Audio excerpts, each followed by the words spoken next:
تو جتنی بھی تکالیف آئیں ہماری اطاعت بڑھتی چلی جائے گی، ہماری اطاعت بڑھتی چلی جائے گی۔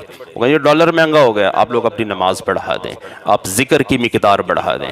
ایک شخص حضور کے پاس آئے، بلکہ حضور خود گزر رہے تھے، تو ایک شخص تھا بہت ہی خستہ حال، برا حال بیچارے کا، ہڈیاں نکلی ہوئی ہیں اور نہ کوئی کھانا نہ کوئی پینا نہ کوئی کار نہ کوئی بار کہیں، بس ایسے ہی بڑی بری حالت آپ نے دیکھی۔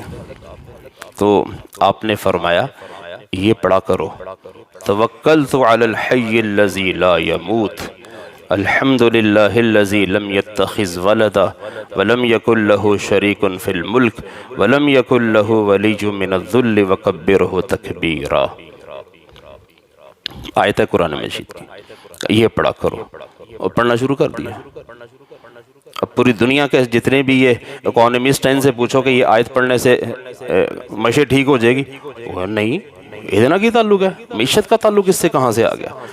اور اس کی خستہ حالی کو دور فرما رہے ہیں حضور، آپ فرما رہے ہیں یہ کام یہ پڑھا کرو، تم یہ پڑھو۔ تو وہ کہتے ہیں میں نے پڑھنا شروع کیا، کچھ دن کے بعد حضور کا گزر ہوا تو وہ بندہ تو خوشحال ٹھیک ٹھاک، کہا جس وقت سے حضور آپ نے یہ بتایا تھا میں تو اسی دن سے پڑھ رہا تھا یہ آیت۔ تو اس آیات کے پڑھنے سے خستہ حالی بدحالی خوشحالی سے تبدیل ہوتی ہے۔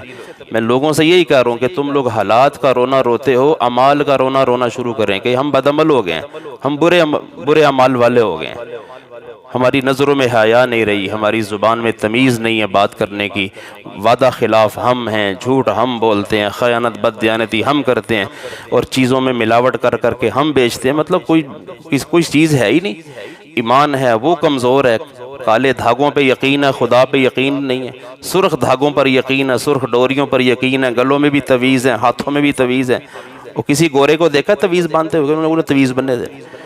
تو ہمیں کیا ہو گیا کہ اللہ کو چھوڑ کے دھاگے باندھ لیا ہم لوگوں نے، اللہ کو چھوڑ کے ڈوریاں باندھی ہوئی ہیں، مندریاں کانوں میں ڈالی ہوئی ہیں، اور انگوٹھیاں 10 پہنی ہوئی ہیں۔ حد ہو گئی بھی، لوگ سمجھتے ہیں کہ زرقوم پہننے سے کام ٹھیک ہو جائے گا، یقوت پہننے سے نظام ٹھیک ہو جائے گا، فیروزہ انگوٹھی میں جڑوا کے پہنو تو بلے بلے ہو جائے گی۔ ان کا کوئی تعلق نہیں ہے رزق سے۔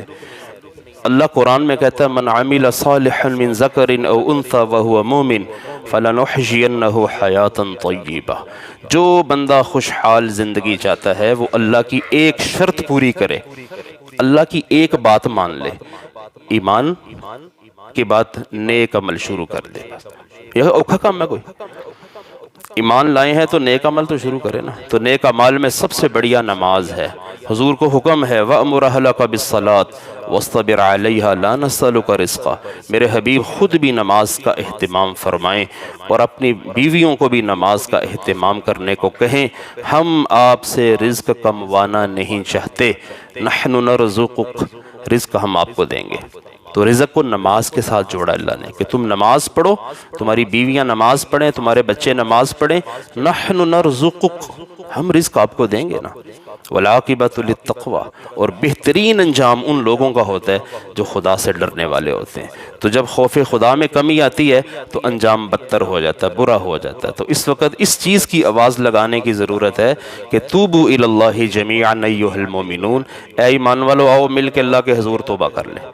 تو جب تک سرنڈر نہیں کریں گے، توبہ نہیں کریں گے، ہم متبادل تلاش کرنے کے چکر میں پڑ جاتے ہیں کہ اس کا متبادل لاؤ۔ تو وہ تکلیف کا متبادل ہم تلاش کرتے ہیں، جی گھر میں گیس نہیں آتے سلنڈر لے آؤ، تکلیف آئی ہے سلنڈر لے آؤ، تو پھر اللہ وہ ختم کر دے گا، پھر اس کا اور متبادل تلاش کریں گے۔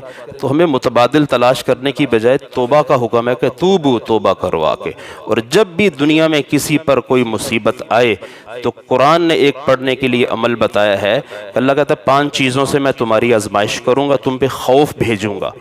بندہ ہر وقت کسی نہ کسی خوف میں ہوتا ہے، جو بڑا بزنس مین ہے وہ بھی خوف میں ہے، جو چھوٹا ہے وہ بھی خوف میں ہے۔ تو قرآن کہتا ہے وَلَنَبْلُوَنَّكُمْ بِالشَّيْءِ مِنَ الْخَوْفِ، ہم تم پر خوف مسلط کریں گے، وَنَقْصٍ مِنَ الْأَمْوَالِ، تمہارے مالوں میں کمی، تمہاری کرنسی ڈی ویلیو ہو کے رہ جائے گی، وَالْأَنفُسِ وَالثَّمَرَاتِ، تمہارے اندر بیماریاں پھوٹ پڑیں گی، تمہارے اناج میں کمی ہوگی، یہ ساری چیزیں آئیں گی تمہارے اوپر، اور یہ تمہاری آزمائش کے لیے ہوگا۔ بشر الصابرین، لیکن جو صبر کرنے والے ہوں گے، اطاعت کے ساتھ صبر، نافرمانی کے ساتھ صبر نہیں، اطاعت کے ساتھ صبر کریں، انہیں خوشخبری سنائیں کہ صبر کرنے والے وہ ہیں جب ان پر کوئی مصیبت آتی ہے تو وہ قالوا انا للہ و انا الیہ راجعون، وہ کہتے ہیں انا للہ و انا الیہ۔ ہم نے یہ کلمہ موت کے لیے رکھا ہوا ہے، مردوں کے لیے رکھا ہوا ہے، حالانکہ یہ ان تمام مصائب کا حل ہے، قرآن میں موجود ہے کہ انا للہ و انا الیہ راجعون، پڑھتے چلے جاؤ، پڑھتے چلے جاؤ، سارا دن یہ پڑھتے رہو، انا للہ و انا الیہ راجعون۔ اس سے کیا ہوگا؟ اولئک علیہم صلوات من ربہم ورحمہ، اللہ کی صلوات، خصوصی رحمتیں، عام رحمتیں، خصوصی رحمتیں، عنایتیں اللہ تم پر نازل فرمائے گا اور تمہیں اللہ ہدایت عطا فرمائے گا۔